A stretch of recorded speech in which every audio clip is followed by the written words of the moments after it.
Imperial Bodybuilding here, bringing you the latest news. So we get our first look at Keone Pearson in the 212 division. First thoughts on Keone is exactly as expected. He's massive, just full muscle bellies, looks absolutely crazy. There are a few minute concerns.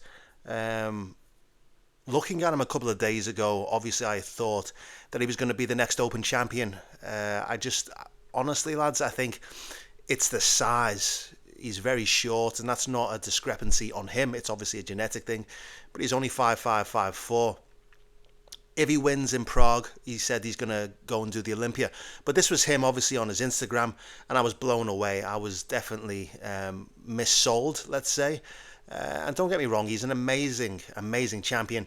And he will win this show convincingly.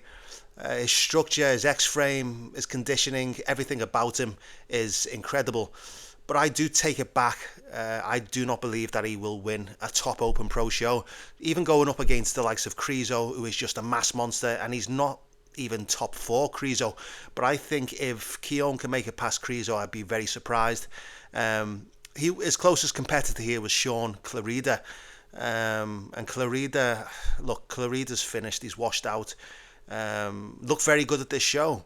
But obviously standing next to Keone, I think Keone would make anyone, including Flex Lewis, probably look like an amateur. He's that good.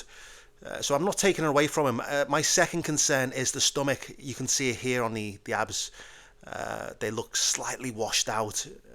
I just think the bigger that he gets, the bigger the stomach, and it happens to everyone. It happened to Phil Heath. It happened to Ronnie Coleman. The bigger these guys get with the GH and insulin, the stomachs get bigger as well.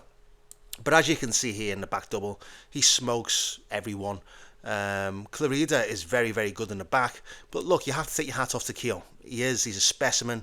He's 1 in 10 million. And again, look at the X-frame from top to bottom.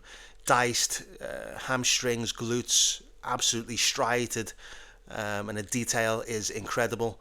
I actually thought, looking from these images, these videos, that actually quite far out. And Clarida, I thought, wow, this version of Sean might actually give Keone a run for his money. But as we zoomed in, and you started to see the details compared to Sean Clarida, it was a foregone conclusion. I think Keone absolutely blew him away, and this really isn't close. I do think that for finals, he could come back with a more glazing on him. He looks like he's got that matte finish on him. But just looking at Clarida here, in the front double, looks excellent. He's still got the peaky biceps, excellent lats. I wouldn't be surprised if he's got some Persian Grey Day oil in those babies. But looking at him in the side tricep, yeah, he's absolutely conditioned. But lads, he looks like he's just got out of an oven, and that's not in a good way. It looks like, the chest is melted. He looks like a burnt sausage. Now, this is the difference between the tans you see on Keone. He's got that matte finish, whereas Sean has got the glaze. And I just think that Keone, if he's clever, if he's smart, he will come back with a film of glazing, and it'll make him look a lot better. Look, I'm not taking away from Keone. He's an amazing champion, one of the greatest 2-on-2 competitors that we've seen. But I just don't think that he will win an Open Olympia, even if he finishes top 6. 1, because of the height. 2, because of the stomach. I'm not convinced. But lads, let me know what you think. We will see both of these champions in the finals. If you haven't already, leave a comment, like and subscribe, and I will see you in the Open Olympia.